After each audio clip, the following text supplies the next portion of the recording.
Welcome to Leading a Balanced Reading Assessment System, a webinar series for literacy leaders put on by the Wisconsin Department of Public Instruction. Today's episode, episode 4, is about reflecting on your assessment system. I'm Barb Novak, one of the literacy consultants at the Wisconsin DPI. And I'm Laura Adams, the other literacy consultant at the Wisconsin Department of Public Instruction. So if you watched the other episodes in this series, you're familiar with this graphic. It really outlines the guiding questions and the purpose for the entire series, Leading a Balanced Reading Assessment System. Today's episode is really going to focus on guiding questions 2, 3, and 4. What do we measure? What do we use the data for? And how do we communicate about assessment? As we were preparing this overall season of webinars for you, we really had a lot of conversations about feedback we were getting from leaders in the field throughout Wisconsin about what's happening with assessment in the state right now. And not just in Wisconsin, but throughout the nation, there's a general concern about how much assessment is too much assessment. And that's really what this particular webinar episode is about, is determining how much time is being spent in your district on assessment. What are you using those results for? How are you communicating about those results within your district and with parents and families? So we hope that after engaging in this process for evaluating your system, you're able to draw some really clear conclusions and make a plan for really answering that question of how much assessment is too much assessment. So we have 2 objectives for today's webinar. You are going to articulate consistent information about each assessment within your literacy assessment system, and then you are going to determine strengths and weaknesses of your literacy assessment system. Laura and I, this is like evil genius. We are not really doing any work in this episode. You and your school team are doing all of the work. Modeling good instructional practice right there. So before engaging in the process for reviewing your literacy assessment system, there are some preparation pieces that need to happen first. So the first thing that you really need to focus on are your goals. As, again, modeling some good instructional practice, right? So start with the end in mind. That's right. What is it that you want to accomplish with this process? So here are some things that you might accomplish by engaging in this process. Collecting information about current assessments. This process might also help you to intentionally select or design a new assessment. It will help you set goals for improving your assessment system. Some goals may become obvious through the process itself. And we hope it will also help you to identify redundancies or gaps within your literacy assessment system. The beautiful part of this process is that you get to choose. While you could do all of these things with this process, you don't have to do them all. Mm-hmm. Choose the thing that makes the most sense for your school, your teachers, your students, your district at this time, and really design the review process around that. Exactly. Start with your own concerns about your assessment system. Mm-hmm. The second preparation piece is about who should be involved. So this should be a very collaborative discussion, and you should consider involving classroom teachers who are administering a variety of literacy assessments, interventionists, support teachers such as those involved in special education programming or English language learner programming, your district reading specialist, department chairs, if you have such a person in your school or district, curriculum directors, the director of special education, and administrators. All of these different people have different pieces of the assessment puzzle or different pieces of that assessment system that is in your particular school or district. So they should all be involved. I think one of the ways you might end up with redundancies in your system is by not involving everyone in the decision-making process. Then the department chair doesn't know what the special ed department is doing, the special ed director doesn't know what the curriculum director is doing, and next thing you know, you're giving 3 different versions of the same assessment to a single child. So really making sure everyone involved is going to help eliminate those redundancies. Exactly. The next preparation piece is about the time element. We always know that time is a big factor in education. So think about how much time is available for the discussion, because the discussion around your assessment system, of course, is where the value really is and where the work is really going to take place. So will that discussion happen in one time period? Will it happen in more than one time period? How close together might those time periods be? What can or should be done to maximize face-to-face discussion time? And as you'll see in our models, there are some ways that you can maximize that face-to-face time, really taking advantage of that pre-work or that preparation work in more of a virtual format, for example. And I would guess you might go back and forth a little bit between the purpose that you want to achieve with evaluating your system and how much time you actually have to do that work. You might need to go back and narrow your purpose to something more specific once you realize how much time you have to actually engage in the process. Absolutely. All right, so literacy assessment review. As we were getting this process ready, I'm not sure exactly what Laura was picturing in her head, but I was picturing in my head that this literacy assessment review process would happen in a conference room kind of a thing, or in a classroom with a large group of professionals from your school, maybe 8 to 10, maybe 12 people, all gathered around a single table. Maybe they're looking at the literacy assessment review document on their computers or their devices. Maybe you have it projected up on the screen behind you, but it's a group of educators working together in a single room to answer these questions about assessment. That's really what I thought the process was going to look like. Me too.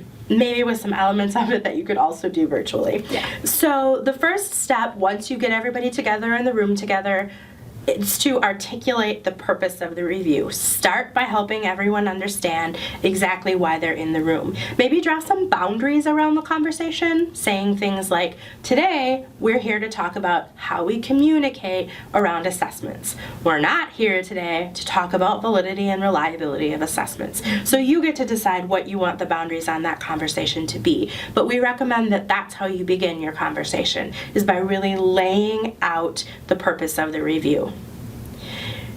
Part of laying out the purpose of that review is going to be to specify the grade levels that you're looking at. Are you looking at 4K, 5K, grade 1, grade 2? Are you looking from grade 6 to grade 8? What grade levels are you looking at? You might also want to take a minute in there to establish some norms for the group, especially if it's a group of people that are coming together to collaborate who don't normally work together. I think it would be well worth your time to establish or review some norms to really get the process off to a good start. So then you're actually ready to do the work. Start by listing all of the assessments that you give. And literacy assessments. Thank you. All of the literacy assessments that you give. And I think you also get to decide what you mean by literacy. Are you only looking at reading? Are you also looking at writing? Are you looking at speaking and listening? You get to decide what you mean by literacy. And like we say at the DPI all the time, all really means all. And in this case, it means all of the assessments that you give. List them all. Then you're going to have some conversations to record details about each assessment, and we have some suggested questions for that. Once you've recorded all of the details, then you're going to analyze the recorded details and make a plan for how you'd like to move forward. And that plan should look pretty similar to fulfilling the original purpose that you stated at the beginning. And steps 3 and 4 are where you could really engage in some virtual work beforehand. That doesn't necessarily need to be work that happens in that face-to-face meeting, and that's where you could save yourself some time. The part where you list the assessments and record each. Yeah, I think you could do that virtually. Yep, absolutely. All right, so we have some suggestions for details about each assessment that you might want to record. There's nothing magical. There really is nothing magical about the list that we've made for you. We divided the list of details that you might want to record into 6 different categories. You could answer the questions in all 6 categories for every assessment that you give. You could totally do that if you want to do a really, really comprehensive review of your assessment system.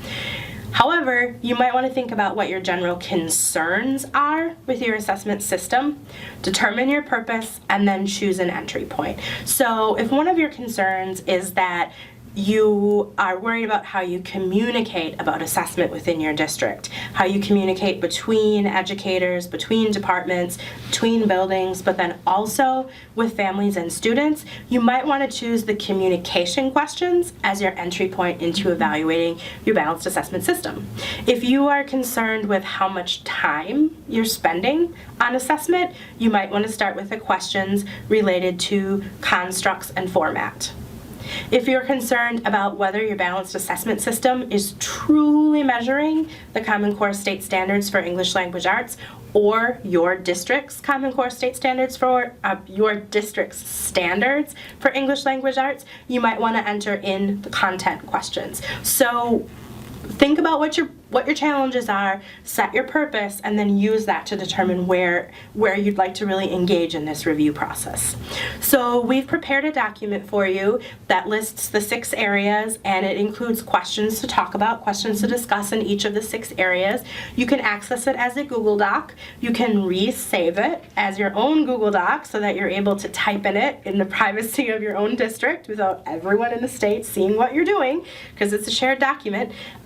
You can use this form to record your thinking as you engage in that literacy review process. And again, this would be a piece that you could do before the actual face-to-face discussion by putting some parameters around what your focus is. You could ask folks to go ahead and enter the Google Doc, for example, or certainly use another format for your context, whatever works best. You could ask people to answer those questions, enter that information on a common document beforehand so that when you come face to face, you're really prepared to have that discussion, since that's really where the power of the process is. Yeah. So as I briefly mentioned before, we did record some samples of us engaging in this process. We have one example of engaging in the process with someone representing an elementary context, and we have another sample with someone really representing a secondary context. You can access these as separate webinars, and you'll see them right on this page, and we definitely encourage you to check that out, and that will give you a sense for what it might look like or feel like or sound like to engage in such a process. So the one caution that we really want to put out there is the fact that although our samples take place in a one-on-one format, that's not, again, how this process should work. It's not how it's designed to work. As we said, it really needs to be a very collaborative discussion, since so many people in an educational system touch the literacy assessment system in different ways and have different keys to that system. Definitely. But nobody was going to let us with the camera into their school's live discussion of this. So we did one-on-one coaching sessions with people that you can access. And again, we definitely appreciate those schools that volunteered to help us model the process. And again, they're models. They may look very different from your literacy assessment system, and that's okay. We're not advocating for any certain type of assessment. The assessments that they talk through are certainly not ones that we are advocating that you use. They are for just example purposes only. Yep. So after you have completed the document and you're ready to engage in some reflection and take some action, here are some guiding questions that you may want to use for reflection. And again, this goes back to your purpose. What was your established purpose? Yep. Although perhaps in the process of compiling all your information about your literacy assessments, a different different purpose became clear. Yeah, I think that happened in one of the samples, one of the sample conversations we had with people trying to understand how to make this process work. I think she really went into it thinking she was going to find one thing, that they didn't have enough assessments, and then she actually came out of it finding that they needed to do a better job communicating about assessments. It's pretty cool. Yeah, and that is not in a recording that we have. That was in a separate example. You can see that one. Right. So here are some sample reflection questions that you may want to ask about your literacy assessment information, about what you give in your system. So how much time is spent on literacy assessment? As we said, we know that that's a big concern right now. What redundancies are included in your system? How much variety is included in your assessment system? Are you really representing a balanced assessment system, or are you heavier in one end of that spectrum than another? What data do you have that's used for curriculum decisions? Maybe you have data that you could use for curriculum decisions that you haven't been tapping into for that purpose. What data do you have that's used for individual student decisions? And we will address in some future webinars some more detailed questions about that. Specifically, we'll take a look at what kind of assessment data do you have in your system for student learning objectives, what kind of data do you have in your system in order to make specific learning disability eligibility decisions. I think in the beginning in the beginning of this webinar, we should have said that this is probably the most important webinar episode of the entire series, because as we're starting to think forward into the next episodes, every single one of them references this process of understanding what's happening throughout your balanced assessment system. We'll be continually coming back to this process. Yes, absolutely. Yeah, in fact, we just had that realization today. Yeah. And of course, the final reflection question, which I think is a very important one, is about communication. How are you communicating your assessment results with students, with other staff members, and with families? And are you doing that in a way that's meaningful, valuable, helpful for them in order to support their child's learning at home? So as we wrap up this episode of Literacy Live, this process for evaluating your balanced assessment system, we just want to remind you of the larger purpose of the important work that you do in schools with students about reading, writing, speaking, listening, and language use. We are teaching children to be literate so that they can have success in college and careers. We're teaching kids to be literate so that they can feel good about themselves, so that they can love reading, so that they can identify as readers and writers, so they can understand themselves better, so they can understand other people better. That's the big purpose here. The purpose is not to teach kids how to pass tests, tests of any sort. The purpose isn't to help kids be successful in your balanced assessment system. The purpose is to help kids be successful at something so much more important than that. And I think it's so important now more than ever to keep assessment in perspective and remember that what we're really trying to do is foster readers and writers. So please remember that as you look at your balanced assessment system. Think about the tasks that you're asking kids to do for assessment. Are they authentic tasks with real world purposes outside of school as much as possible, or are they school tasks that we just ask kids to do to show us what they know? So just remember that we're really working on doing something so much more important than teaching kids how to pass a test. So as always, you have our contact information. You can call us, you can email us, you could probably even do a Google Hangout with us. Yes. So contact us anytime. We are happy to help you. Thanks so much.